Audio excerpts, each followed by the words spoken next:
اس نے کہا والذی نفسی بیدی لا ازید علی ھذا ولا انقص، اے محمد صلی اللہ علیہ وسلم قسم ہے اس ذات کی جس کے قبضے میں میری جان ہے. دیکھیے وہ دیہاتی کیا کہہ رہا ہے، اے اللہ کے نبی قسم ہے اس اللہ کی جس کے قبضے میں میری جان ہے، آپ نے مجھے جو بتایا میں اس پر عمل کروں گا، اس میں کوئی زیادتی نہیں کروں گا اور کوئی کمی نہیں کروں گا. آپ نے جتنا بتایا اس پر میں عمل کروں گا، اپنی طرف سے میں اس میں زیادتی نہیں کروں گا اور کوئی کمی بھی نہیں کروں گا. فلما ولا، جب اس نے پیٹ پھیری اور جانے لگا، جب مسجد سے اٹھ کر رخصت ہونے لگا، جب مسجد سے اٹھ کر جانے لگا، تو اللہ کے نبی نے فرمایا من سرہ ان ینظر الی رجل من اہل الجنہ فلینظر الی ھذا. اے نمازیوں، اے مسجد میں نماز پڑھنے آنے والے صحابیوں، اگر تمہیں کسی جنتی آدمی کو دیکھنا ہو جس نے ابھی تک کسی جنتی آدمی کو دنیا میں نہ دیکھا ہو، وہ دیکھ لے یہ جنتی آدمی جا رہا ہے، دیکھ لے یہ جنتی آدمی جا رہا ہے. یعنی یہ آدمی ہمارے پاس آ کر بیٹھا، اس نے کہا کہ میں آج کے بعد اللہ کی عبادت کروں گا، اس کے ساتھ کسی کو شریک نہیں کروں گا، میں 5 وقت کی نماز کی پابندی کروں گا، میں زکوٰۃ بھی ادا کروں گا اور رمضان کے روزے بھی رکھوں گا، میں کچھ بڑھاؤں گا نہیں اپنی طرف سے اور کچھ گھٹاؤں گا بھی نہیں اپنی طرف سے. اللہ کے نبی کہتے ہیں یہ کہہ کر جانے والا آدمی جنتی ہے، اور جس نے دنیا میں کسی جنتی انسان کو نہ دیکھا وہ دیکھ لے یہ جنتی انسان جا رہا ہے، یہ جنتی انسان جا رہا ہے. یہ ہے کامیاب راستہ، یہ جنتی. ایک اور حدیث کے اندر آتا ہے کہ من صلی البردین دخل الجنہ، جس نے 2 ٹھنڈی نمازیں پڑھی وہ جنت میں جائے گا. لو ٹھنڈی نمازیں کیا ہوتی ہیں؟ بخاری شریف کی حدیث ہے من صلی البردین دخل الجنہ، جس نے 2 ٹھنڈی نمازیں پڑھی وہ جنت میں جائے گا. 2 ٹھنڈی نمازوں سے مطلب فجر کی نماز اور دوسری عصر کی نماز، یہ دونوں نمازیں ٹھنڈی کہلاتی ہیں. یہ بڑا مشکل کام تھا عرب کے لوگوں کی نظر میں.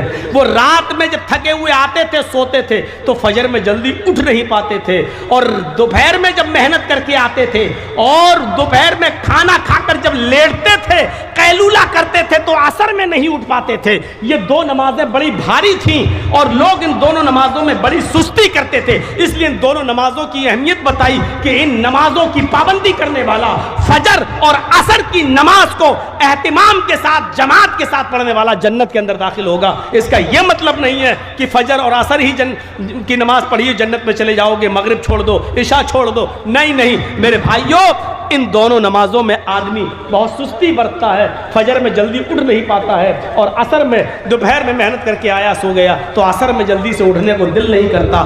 دوپہر میں بھی سونے کا قیلولہ کرنے کے عادی تھے وہ لوگ، اس لیے دوپہر میں بھی نہیں اٹھ پاتے تھے عصر میں، اور فجر میں بھی نہیں اٹھ پاتے تھے.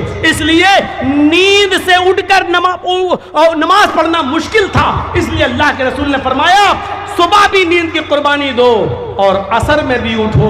دوپہر کے بعد سوتے ہو تو ادھر بھی نیند کی قربانی دو. جس نے نیند کی قربانی دے کر فجر اور عصر کی نماز کو پڑھا وہ جنت کے اندر داخل ہوگا. یہ جنت میں جانے کا ایک راستہ بتایا جو کامیاب مومن کی ایک نشانی ہے. اللہ کے نبی صلی اللہ علیہ وسلم نے غالباً ظہر یا عصر کی نماز پڑھائی، یہ مجھے شک ہے. اللہ کے نبی صلی اللہ علیہ وسلم نے ظہر کی یا عصر کی کوئی نماز پڑھائی.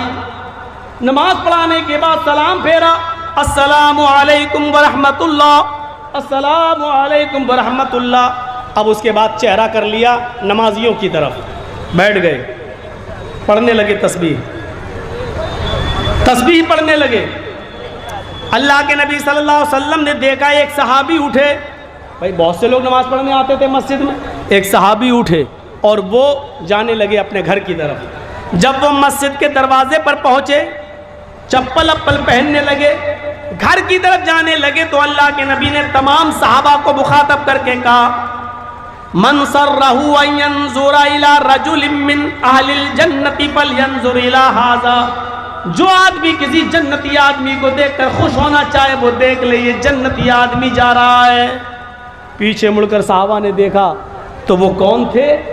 حضرت ابو سعید خدری رضی اللہ تعالیٰ عنہ.